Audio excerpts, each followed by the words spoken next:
Good morning, everybody. Really excited to be here. I'm Trey Grainger. I'm going to talk today about navigating the evolving lexicon of information retrieval. This slide you'll see throughout the day. If you want to scan it, there's an app for the conference. So there's an AI-powered search community that's associated with the book. With the book coming out, we're creating a community of hundreds of search and AI experts. We're also sponsoring the app for the conference today. So if you want to be able to follow along with sessions, interact with people, feel free to grab that. That'll be shown throughout the course of the day.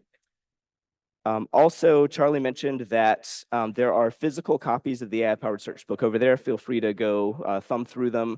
The ebook is not easy to thumb through. It's impossible to thumb through. Getting to look through it and check and see what's there is I got it about a week ago and was super excited. It should be coming out in a couple of weeks for everybody who's ordered a copy. And if you haven't ordered a copy, definitely you can.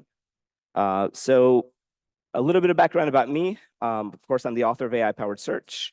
I have a search consulting company called Search Kernel, where I help companies building AI-powered search. Also, as Charlie mentioned, I just joined as a technical advisor for Open Source Connections. So if you are clients of theirs or want to be clients of theirs, you can get access to me through them. I also recently started as an adjunct professor teaching computer science at my local university.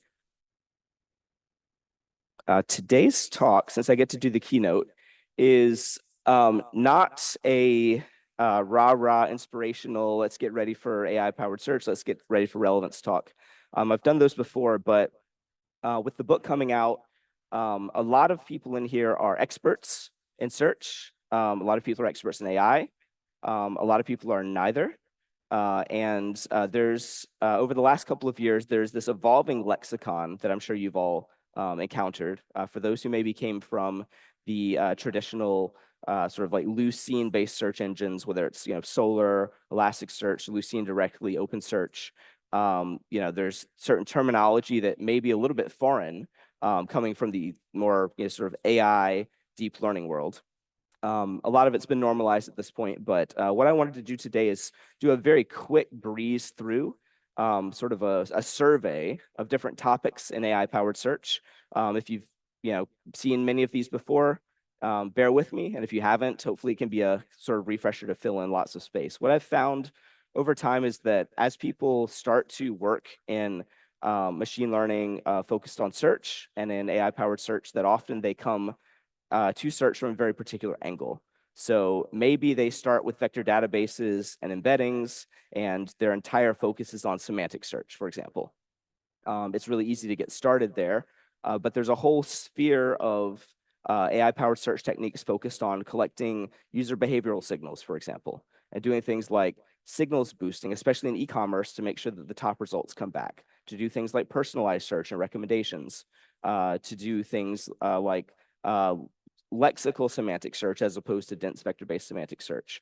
You may have heard terms like multimodal search, late interaction, cross-encoders, bi encoders, and you maybe kind of sort of have an idea of what it is, but maybe also you have really no idea what the difference between dense vector search that you did 5 years ago and bi encoders is now, or like what is a cross-encoder and how is it different from a learning to rank model. So what I want to do today is just do a very quick kind of run through, and then hopefully I'll have some time for questions at the end. We'll see what we can do. Okay, so the book, AI-powered search, check it out. No more on that. Okay, so the first term I wanted to go through in our vernacular, and all of this is in the book, so you can find it there, is reflected intelligence. So this is, very simply, it's a little bit of a marketing kind of term, but reflected intelligence is just the idea of feedback loops. It's like similar to reinforcement learning. Users come in, they run searches, they see some search results, they take some action on those search results, and then we collect those actions and use them to build models that can then improve future searches. So a very common model for this is, as an example, somebody searches for iPad. We record the searches that they ran over here, as well as the documents that they saw and in what order. They then take some action. Maybe they click, maybe they add to cart, maybe they purchase. And then after that, we have some algorithm that does processing on those signals and generates a machine learning model that can be plugged into the production system to improve search going forward. So there's lots of different types of reflected intelligence models. Up here in the top left, there's a signals boosting feedback loop that focuses on boosting the most popular results to the top. This is a recommendations flow with collaborative filtering. This is a learning to rank flow that takes user behaviors and generates implicit judgments, leveraging click models to feed those back into a learning to rank system. You can combine that with manual judgments, but the idea here is that these systems can learn on their own from your user behaviors so that the search engine gets smarter and smarter. So we're going to talk about a few of those today. So 4 different categories of reflected intelligence. One is signals boosting. And by the way, I tend to take these in a production system and layer them on top of each other. So I'll explain them here really quickly and sort of how they fit together, because oftentimes people see them and think of them independently and don't know how to put them together. So signals boosting models are what I like to call popularized relevancy. So this is the idea of learning exactly what your users want to see based upon particular queries, what they're actually clicking on, and making sure that the top results show up at the top. Your users are literally telling you the right answer, so this is basically just listening to them. Learning to rank I refer to as generalized relevancy. This is the idea of using user behaviors to try to, and feature engineering on your documents to try to figure out what types of features lead to higher relevance. And so this allows you to build a generalized ranking model that can be applied to all your searches, regardless of whether it's something people have searched for or not. The third category is collaborative filtering and matrix factorization. I refer to this as personalized relevancy. So in this case, you're learning about specific users, their traits, their profiles, and you're using this to generate recommendations for them or to generate personalized relevance or personalized search results based upon that user's interests. And lastly, there's this category of knowledge graph learning from signals. So obviously, you can learn from your documents, key terms, phrases, and misspellings, things like that.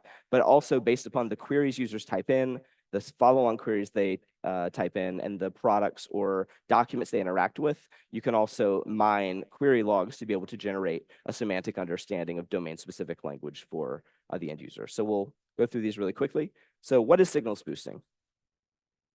This is plain BM25. I've got some results here. I'm searching for iPad. As you can see, these are very bad results. The reason these are bad results, the name is iPad, which is fine, but notice that the manufacturer here is also iPad. These are bad results. This is bad data. It's labeled incorrectly, but because this data is labeled incorrectly and it happens to put the name of the product in the manufacturer field instead of Apple, these results go straight to the top. So obviously, this is not the intent of the user. So for a very popular query, we would build a signals boosting model. This flow is exactly the same for all of the reflected intelligence models. User runs the search, collects the queries, collects the follow-on actions, and then runs some aggregation or machine learning model process here to build. And so in this case, we're just doing an aggregation of the documents that users actually purchased, clicked, and et cetera. And what you see over here is we're generating literal boosts. The number of times that somebody clicked on a document or purchased the document, the more times that happens for a particular query, that document goes higher in the results. Very simple model, but for your head queries, for your most popular results, this can get you so much value by just making sure that the right results that your users want at the top are at the top. So in this case, a follow-on search for iPad would yield a query for iPad with these boosts, boosting up the specific documents that we know are the best documents for users in general. And so in order to do this, we need to collect signals. I'm not going to spend time on the slide, but it's really, really important if you're trying to do user behavioral signals-based machine learning models that you're collecting your signals and that you're collecting them in the right format. And so I've got a sort of syntax in the book OpenSearch recently released a feature called User Behavior Insights, which does something very similar. They define a schema for how you can collect signals to make sure you've got all the data you need for downstream model building. So skip through that. The idea is to aggregate the signals for signal boosting. Once you do that, you generate and store boosts for particular documents for particular queries. And then the next time somebody runs a search for iPad, these are the original results, and these are the new results. We've learned from user behavior what the best results are, and we just boost them to the top. So that's signals boosting. There's lots of techniques for improving signals boosting. That's a very basic signals boosting model. It's good to normalize queries to enhance the signal, fight signal spam where particular users have an undue influence on the search engine, combining multiple signal types, implementing time decays and index time versus query time. Signals boosting, not going to talk about this today because I'm trying to go quickly through lots of material, but these are all things that we cover in the book that you can dive into, or you can ask afterwards if you're curious how this works. Learning to rank is the next category of reflected intelligence model, signals-based ranking. Again, the exact same flow. Users run searches, collect the query, collect the results, build a machine learning model. In this case, we're building a ranking classifier. So you can see over here that this is a very simple machine learning model. It's just got some features that are in documents, and it's learning the weights of those features. Once those weights are learned, that model gets put into production, and subsequently, the next time somebody searches for something, it doesn't have to be iPad, it can be any search. That model is used as the generalized ranking model for all results coming in. The way this happens, so you can manually create judgments by having somebody annotate documents and relevance ranks for particular queries. You can also use something called click models. So click models are the ability to take your users' queries, clicks, and other behavior, and to learn based upon those behaviors what the user likely finds relevant. So for example, if they run a search for iPad, and most users are skipping over the first result consistently, that's probably a signal that that first result is not the most relevant. If there's a higher proportion of people clicking on the second and third results, those are probably more relevant.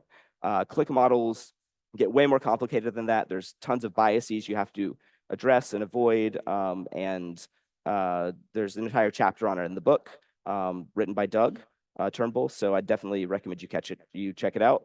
But again, the idea is signals come in, you automatically can create judgment lists. From that, you train the model, and then you create this loop, this feedback loop of constantly improving learning to rank models based upon the implicit judgments from user behavior from these click models.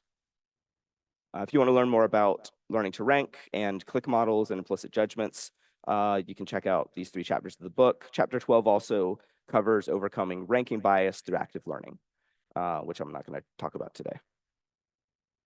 So then we get to personalized relevance, things like collaborative filtering and matrix factorization. This looks very familiar by now. You've got a loop, people run searches, people click, interact. And in this case, the model that we're building, the algorithm we're running is a matrix factorization model. So the idea here is that we take a user item interaction matrix, we try to learn a user to feature matrix and an item to feature matrix. And then based upon that, we're approximating the actual behaviors we saw from the end users. We can then take that matrix that we've learned, do a matrix multiplication, and then we end up with recommendations generated so that we can say for a particular user what items they're likely to prefer based upon their past behaviors. So in this case, I've got Alonso, and for Alonso, I'm recommending these particular documents based upon his interactions with other similar documents. This is the standard users who purchased these products, also purchased these other products. Users who like this also like these things that you see on Amazon. But the idea is to look at the behaviors of other users, not look at the content at all, just look at their behaviors, and based upon other users' behaviors who are similar, based upon the items they've interacted with, we infer what this particular user is likely to find relevant, and we recommend to them. One algorithm I like to use is alternating least squares to implement this matrix factorization. Not going to spend time on code today, but The idea is once you've generated those recommendations, in this case, these are recommendations for a user who previously searched for Apple and MacBook and previously clicked on iPad 2, Apple iPad, and a MacBook Air. You can see these results on the right are pretty good recommendations. So these are not based upon a search. These are based upon the user's past behaviors. And now these are pure recommendations that we're showing to the user. The way we're showing them to the user in this case is we're indexing them into the search engine and in a sidecar collection. We're then loading the products that are recommended for that user, applying some boosts based upon the sort of prominence of that recommendation for that user. And then we're literally just showing the recommendations to the user. So we're using the search engine to serve the recommendations, but no actual search, no keyword-based search is happening. There's a recommendation-based match. But I tend to not like to think of search engines and recommendation systems as separate, disconnected services. In reality, search and recommendations are just along a spectrum. And so if you think about traditional keyword search, what you have is the search engine is a matching engine. And what you're doing is you're taking context and matching on that context and ranking. In the case of a keyword search, the context is the keywords the user typed in. That is your context. And if that's all the context you have, that's all you match on. On the flip side, if you look at a recommendation engine, usually the context that you have is the behavior of the user, maybe their profile, things you know about the person, but you may not have keywords coming in. It's literally just showing them something based upon their past behavior. But obviously, if recommendations are a matching engine that matches on context and ranks results, and search is a matching engine that matches on context and ranks results, they're fundamentally the same thing. Then the question becomes, well, can we not think of them as two separate systems, but can we think of personalized search as all of the space in between search and recommendations? And the answer is yes. So if we look at this query, so this is a non-personalized query. The user comes in and they type tablet. I have this is the same user as before. I have that past behavior where they search for a MacBook, they search for an iPad. But in this case, if I don't use that in my user search as context, then these are the results they get. Who thinks that these are good results for the query tablet? Nobody. These are bad. I gotta no. These are really bad results. Just plain BM25. But what if we took this query, knowing about our user, and we use what we know about our user to just nudge the results a little bit based upon what we think they would like? So this is an example of a personalized search.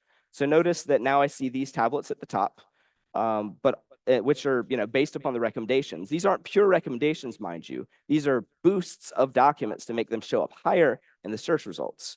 So if you notice at the bottom, I've got this document and this document. These are those same bad search results that we saw a second ago, the first and second one. The set of search results that I return to the end user is actually no different. All I've done is I've re-ranked, I've reordered the results in the search results to boost things that I think might be relevant for that user. So the reason these are at the top is because they're better matches. They've been boosted from down below. But once I finish with the results that I've boosted, I just end up with my same default search results that I had before. So this is an example of personalizing search. This is the user item interaction matrix I referred to earlier that you start with, where you've got users and the items that they've interacted with, and some sort of score based upon how relevant they find those items for themselves. The process of matrix factorization to generate the recommendations starts with that user item matrix and tries to break it into these two different matrices. While doing collaborative filtering is useful, where I basically multiply this matrix and this matrix back together to generate recommendations, the intermediate form of these two matrices here is actually quite useful as well. And so what I've actually done when running the ALS algorithm here for the matrix factorization is I've generated a list of users mapped to latent features that describe those users. And I've also mapped each of the items to a list of latent features that describe those items. So with this, I can, you can think of this as a list of floats, a comma-separated list of floats of some number of dimensions. You've probably seen that before in the context of embeddings for content. So this is basically a behavioral embedding. This is learning and embedding based upon just user behavior from the user interaction data. With that data, with those embeddings, we can then take them and apply them in various ways. We can use them to try to, because we've tagged documents with those latent features that were learned about the documents, we can then match users to those. So instead of just generating recommendations, we can actually use them for vector search. So in this case, I can do personalization where I have, for example, someone searching for microwave. They've previously searched for Hello Kitty plush toy, GE electric razor black, GE bright white light bulbs, and Samsung stainless steel refrigerator. I can use all of those, of course, and generate some not great results over here. Just because I searched for a Hello Kitty plush toy recently doesn't necessarily mean I want a Hello Kitty microwave. So one of the things that we go through in the book is the idea of creating guardrails around different categories. So for example, the only one of these that is particularly useful in this context is the stainless steel refrigerator because it's in the category of appliances. And if I'm looking for appliances and I previously looked for stainless steel, that's probably what I'm looking for, not Hello Kitty because I looked at a plush toy, or maybe my kid looked at a plush toy. Got 3 young girls, and that's the kind of thing that they would do. I don't want a Hello Kitty microwave as a result. As I mentioned, those latent features that are learned in the interaction matrix are very comparable to the kind of embeddings that we get from a transformer model when we're encoding content, when we're coding text. So in this example, these are this is fake data, so this is overly simplified, but the idea here is that, say I had a 768 dimension embedding coming from some encoder model, I would, kind of look at these and say, hey, this, based upon these particular products, this dimension, and maybe this in combination with some other dimensions, seems to have some influence on size. This, row here seems to have some influence on color. This feature seems to have some influence on, is this thing kind of like a computer? This one seems to correlate with price in some way. Usually embeddings are not this decipherable, but obviously inherently within embeddings, we have encoded information about different aspects of products and features and the items that we're looking at. And so knowing that these are all latent features of some sort for items, and knowing that we can generate latent features from user behaviors, it also means and stands to reason that we can build multimodal models, not just text and images, or text and video, or text and audio, or text and whatever. We can also build them based upon behavior. So having an embedding is having a multimodal model that can both understand text and behavior and sort of find the relationships between the two is entirely possible. So just as an example, text, user behaviors and interactions, and images can all be combined together to create a multimodal model that can infer not just from the text, but also from user behaviors, what they're looking for. So if you want more about personalization, chapters 4 and 9 of the book cover those in pretty good depth. And the last reflected intelligence topic I wanted to cover is signals-based knowledge graph learning. This one's really quick. Users run queries. They have typos. They usually correct the typo right after. Maybe they adjust the query to type something more specific, type a different color. All of those user interactions and behaviors can be mined in order to generate taxonomies, knowledge graphs, and just overall lists of related terms, misspellings, and things like that. So here's some examples of just discovering related terms based upon user query behavior. These are examples of finding misspellings where coach pad maps to touchpad, laytop maps to laptop, etc. If you're building misspelling detection in the search engine, you're going to find much better results assuming you have enough signals. User behaviors, you're going to find much better results by leveraging what users actually type in to get a nice list of what users are looking for and what they're commonly misspelling versus leveraging the content that's in your index in most cases. You can leverage the content, but the context of what users are actually looking for and typing is typically missing when you're just looking at content. If you want more knowledge graph learning, check out those chapters by Doug, or me and Doug. So quick summary of the reflected intelligence models. Signals boosting, popularized relevance, boost the most popular results to the top based on user behavior. Learning to rank, automatically infer judgments and then use those to train a generalized model that can be applied to all your queries. Collaborative filtering and matrix factorization can be used to generate latent features for users that can be used to personalize results and show recommendations. And knowledge graph learning can be used to learn semantics and domain-specific terminology within the domain of your search engine. Okay, so next question is, what are vector databases? I assume everyone in here knows what a vector database is, so I'm going to rephrase this and say what aren't vector databases. So it used to be the case that there were a couple of vector databases and there were search engines, and search engines kind of sort of had vector capabilities, but not really. And the vector databases had vector capabilities, but not really search capabilities. And we've all seen over the last year or two or three that every single type of engine is rapidly rushing to become a vector database.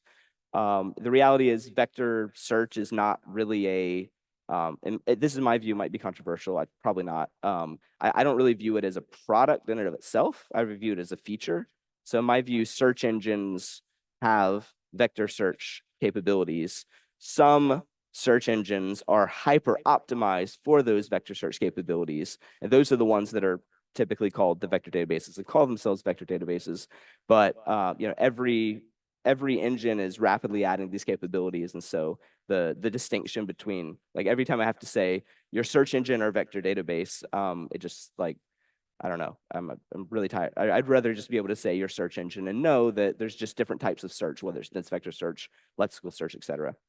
But maybe someone from a vector database company wants to come smack me upside the head after this, so we'll see. All right, Buy Encoders. What are Buy Encoders, and how is this different from just dense vector search like we've been doing for years and years? So it's Buy Encoders are just the idea of taking queries and taking documents and mapping them to the same vector space so that you can use queries to search for documents. So typically with the Buy Encoder, you have the ability to you either have separate encoders for the query and documents that have been trained together, or you have one that's been trained to be able to handle both. But the idea is simply you're generating embeddings. Then you take your query vectors, your document vectors, you do a similarity of some sort, doc product, whatever, and generate some results. So that's the way we do vector search. And then the question is, what are cross-encoders, and how do they differ from learning to rank? Buy encoders over here on the left, this is similar to the last slide you just saw, have the idea of taking documents, passing them to the encoder, and generating embeddings, and then indexing those embeddings, putting them in your search engine or vector database. Once you've done that, at query time, you take your query and you independently encode it. And then once you've done that, you do your vector similarity against all of the vectors in the index. Maybe you're using some approximate nearest neighbor technique to make it much more efficient. But the idea is that you can independently encode both the query and the document. Then you generate your similarity score. So in general, this is fairly efficient, as these two vector comparisons go. A cross-encoder is very different. So if you remember earlier, we talked about learning to rank. And the idea behind learning to rank is that we build a ranking classifier, and the ranking classifier uses judgments and what have you, and has a model, a generalizable model that we can apply to score and rank all results.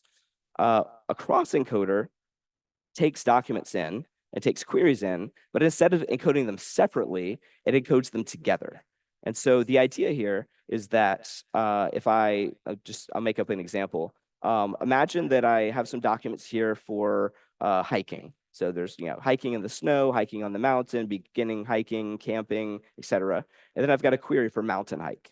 So the query for mountain hike, if I use a Buy encoder, is going to find me things that are like hiking and find me things that are like mountains. And these documents over here have been encoded based upon their content. But with a cross-encoder, I actually take each document and each query and I encode them together, which means I can use the context, the attention from my documents to influence the interpretation of my query. And I can use the context of my query to influence the interpretation of my documents. What that means is that if I type a query for mountain hike, then the embedding that's generated for all of the documents is based upon how those documents are related to mountain hike. The context of mountain hike is added into their embedding. So generally speaking, you're going to get much better relevance when you use a cross-encoder than when you use a bi-encoder, because you're able to look, sort of the documents can look across the queries and the queries can look across the documents and understand their context to generate better ranking about how they're related. The downside of cross-encoders is that they're really slow. So you can't take millions of documents and run them through a cross-encoder. Often you can't even take thousands. Typically, you're going to take maybe the first page or two, or depending upon how big your server is, you're going to take the top N results and re-rank those with a cross-encoder to try to get the best first or second or third page. Because this, keep in mind, this is encoding every query and every document pairwise together, which is slow and takes time, and you're not going to be able to wait for the search engine to do all that processing. So typically, when you're doing vector search, you would run a bi-encoder as a first phase. Realistically, you probably have an approximate nearest neighbor algorithm that filters down efficiently, and then you sort of grab and re-rank maybe with the bi-encoder to get the top N. Maybe it's in the thousands. And then, or maybe in the hundreds, and then you would pass that to your cross-encoder just to re-rank the top results to get the best results there. So that's a cross-encoder. Next topic is semantic knowledge graphs. So these are basically the concept of leveraging your inverted index as a graph. So with an inverted index, so with a sparse inverted index, you have the ability to use a forward index and an inverted index. And with that, you can, for example, search for a skill of Java, traverse to the documents that contain that term using the inverted index. And then from there, from those documents, you can use the forward index to find other related nodes or terms within your index. And because you go from the forward index to the inverted index to the forward index, you can continue traversing to the inverted index again and the forward index again, allowing you to have this probabilistic traversal through your search results. I'm going to show an example of the output of that in a second as we talk about sparse versus dense vector retrieval. And so similar to, I'll just say that sparse versus dense vector retrieval, there's lots of ways to implement this. You've got your sort of traditional token matching, which is what you would do with a lexical search engine with keywords. Then you've got your pure dense vector search, where you're just taking embeddings, bi encoders, cross encoders, et cetera. And then in between, we've got all sorts of other techniques that we can use to implement semantic search and retrieval. So here we've got term expansion, which is just taking a lexical approach and automatically learning some expanded representation that we can run a search on. So Splade is a good example of this, as are semantic knowledge graphs. Sparse retrieval and dense re-ranking are sort of in the middle, where we would run a sparse retrieval first and then use vectors to rescore. And then hybrid sparse retrieval with dense vector search is another one. This would be something like reciprocal rank fusion, where you're doing a hybrid search here. But there's all these different techniques. I think we often tend to think of, well, I've got lexical search and I've got dense vector search and I've got a hybrid search, but it's all a spectrum, and there's lots of different techniques that you can combine based upon your use case. So as an example, this is just a sparse lexical semantic search for good kimchi in Charlotte. And I'm not going to get into the nuances of how this is being parsed and understood and interpreted, but in terms of the expansion, you can see the semantic knowledge graph expansion up here. Can identify the type of document as Korean, and related terms to expand are things like barbecue, ribs, pork, and brisket, whereas Splade generates these sorts of tokens that you could index and then match on. They don't look as good. They function okay, but that's an example of sparse lexical semantic search. Happy to talk with anybody more offline about those. And then vector quantization We're going to go quickly through this, but like I said, I'm happy to talk more about this later. There's multiple different approaches to improving the efficiency of your vector search. So quantization is, if this represents a float 32 vector representing the pixels in this image, this would represent a scalar quantization, meaning taking that float 32 and just using less bits to store. So I still have most of the information represented, but using way less memory. And then this last one is an example of binary quantization, where I'm using a single bit, is it black or is it white, to represent the image. And while I do lose some information, by and large, I can still tell mostly what this represents. So there's many different types of quantization. A few of the popular ones are scalar quantization, which is taking the idea of what I just showed of taking, for example, a float, mapping it down to an integer. In this case, I go from all of the possible values of a float to 256 values that can be represented by an 8-bit integer. If I reduce my embeddings down to this memory size, so going from 32 bits to 8 bits, I reduce my index size by 75% while keeping my recall at about 93%, at least in the examples that I was running with the data I was working with. And if you do re-ranking on the top results based upon higher fidelity vectors, you can actually get back to full recall there. Binary quantization is the extreme of scalar quantization. The number of bits I'm using is 1. And so there's a couple of different ways to do binary quantization using a simple threshold, a non-uniform binary quantization, or a model-based binary quantization, where the transformer actually understands how to output the best binary quantization, which works better than post-processing. But similar kind of thing here, I reduced my index size by almost 97% while keeping 60% recall. And in my data, at least, I was able to get back to full recall by re-ranking like twice the number of results. Product quantization is a more complicated one. This one basically allows you to control the level of compression that you're going to be using sort of as much as you want. So you're not limited to a single bit. You can actually compress further than binary quantization. And you've got sort of all the levers to do that. It's based upon the concept of clustering, breaking your big vector into subvectors, clustering those into a certain number of cluster centroids, and then assigning those and indexing those and using those as the basis of search. So continue on with that. Matryoshka embeddings are very similar concept. So some models, like mixed spread, for example, their models have this ability to have a hierarchical embedding. So what that means is that the first half of the embedding contains enough information to get you high recall, and then the second half of the embedding sort of is a fine tuning on those original embeddings to get you more recall. So the idea with these is at any point you can cut the embedding in half and still get fairly good recall. So if I cut it in in half here, I still get 70% recall. If I cut it in half again, I get 47% recall. But with re-ranking of the top results, I can get back up close to perfect recall, at least a couple of dimensions down. Not for long, but it works. Let's see. I'm gonna skip to multimodal search.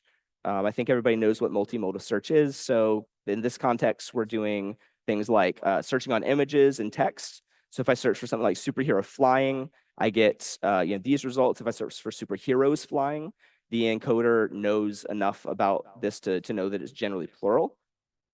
I can also do things like, let me search for this DeLorean and find similar images. But I can also do sort of this cross modality search here, where I've got this image plus the word superhero, and I get this cool car here with Black Panther on top. And then these are all sort of heroes of their stories with these cool cars. Hybrid search is similar. If I want to be able to combine embeddings with sort of lexical search with embeddings. In this case, these results contain some of the correct results, and from lexical search, these vector results contain some of the right results. And then when I do a hybrid search, this is using an algorithm called reciprocal rank fusion, I am able to generate ranked results that are containing all the right results ranked. And then lastly, foundation models. There's multiple types of foundation models. So what are foundation models? There's large language models, which we all know and love. There's vision foundation models, multimodal foundation models that combine multiple different modalities within these, and then audio foundation models.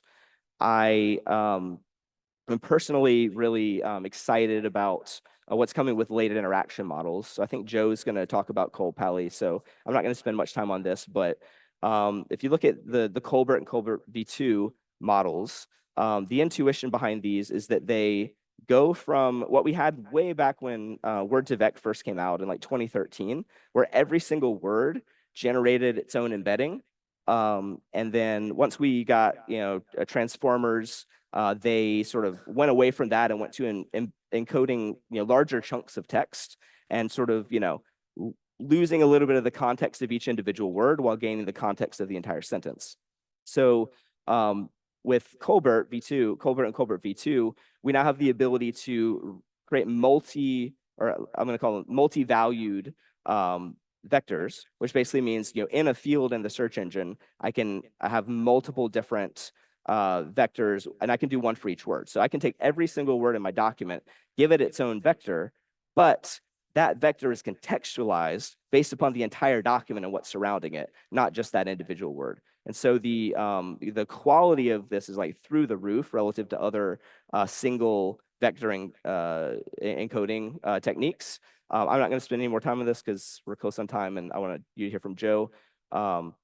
And again, he was going to talk about Cole-Pally, but these techniques are sort of the cutting edge and what I consider to be the next frontier of being able to search. And so Cole-Pally in particular, if you look here, this is almost like, this is what's being searched. Instead of sort of parsing PDFs and parsing documents into individual pieces, I am now taking the original PDF, the image, passing it to the encoder and having it sort of interpret and understand the document. And if I type, which hour of the day had the highest overall electricity generation 2019, it's finding the hot spots in these patches on this particular document. So this sort of ability to search directly on the documents without all this intermediate sort of processing and chunking and OCR and all of these things leads to significantly better results.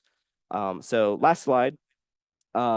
Future of search and foundation models. So I've been building search my entire career, and one of the things that I'm both bullish on and a little bit terrified of is the direction that search is going. And so we all build search engines. We've got, our favorite engine that we're building with.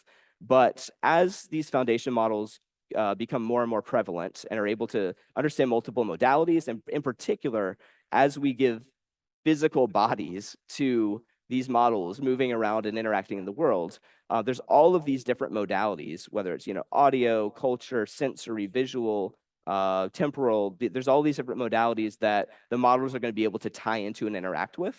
And we're already seeing humanoid robots being developed and having these models put in them, and they're already able to do amazing things, at least in the lab. And so I think as we think about what we do with search, I think that search as the data source that allows these models to pull in data to perform RAG and enables them to get the latest up-to-date information, allows them to get relevant information. I think that search is going to morph and change so that it's no longer just like a system holding data, but I think search is going to become sort of ubiquitous as the data layer that powers AI, and we're already seeing it happen. So that's it for me. If you want to chat afterwards, I'm happy to. Otherwise, I will turn it over. Thanks, Charlie. Thank you very much, Trey.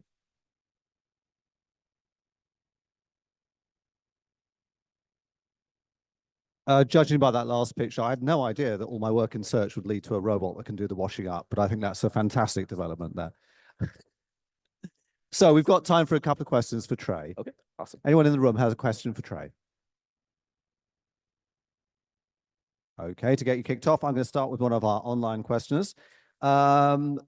So C. Freya asks, how do you work with the sparsity of interaction data in a data set?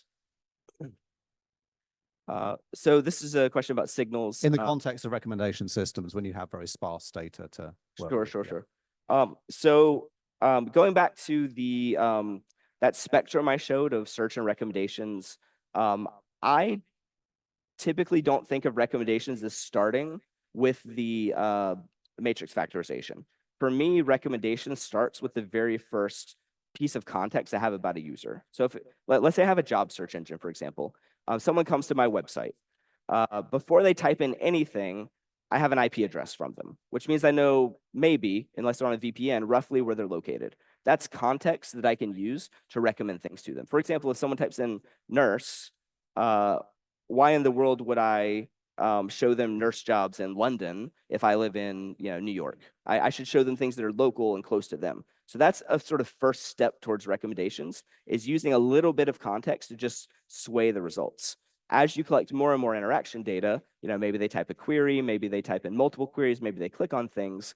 Those results can be used to personalize even without a giant matrix factorization. So yeah, when you get to the matrix factorization and generate the recommendations using an algorithm that is able to deal with enough data, you get good recommendations. But for me, it's a spectrum of content-based matching all the way up to entirely behavioral-based matching. And for me, the goal is whatever context you do have available, you use that, and the more the better. But if you've got limited context, you just use the limited context. Thank you. Thank you. Do we have a question from the room? Well, you're all very shy this morning. We'll get you going later, don't worry. Okay, so another very quick question from Jack. Do you usually train a single LTR model both for searches and queryless recommendations? Have you seen this work well for cross-learning between the two use cases? So I say the last part again. Have you seen this work well for cross-learning between the two use cases? Same LTR model for both searches and recommendations. So typically I drive recommendations. If it's user-based recommendations, I typically drive them based upon the behavioral data, whether it's the matrix factorization or behavioral embeddings that we've taken from documents based upon interactions with those documents from other users. LTR, I think of as a generalizable ranking classifier. Typically, so you can take the behavioral data and train your LTR model with the behavioral data. I typically treat them as sort of separate layers of the stack and layer them on top of each other. So I typically create an LTR model that's more content-based and then have the personalization model be more vector-based and sort of apply them on top of each other. You definitely can use the behavioral data in the LTR model, but I typically have not taken that approach. So, okay. Yeah. Thank you. All right. I think we're going to leave it there. Thank you very much, Trey Grainger. Thank you.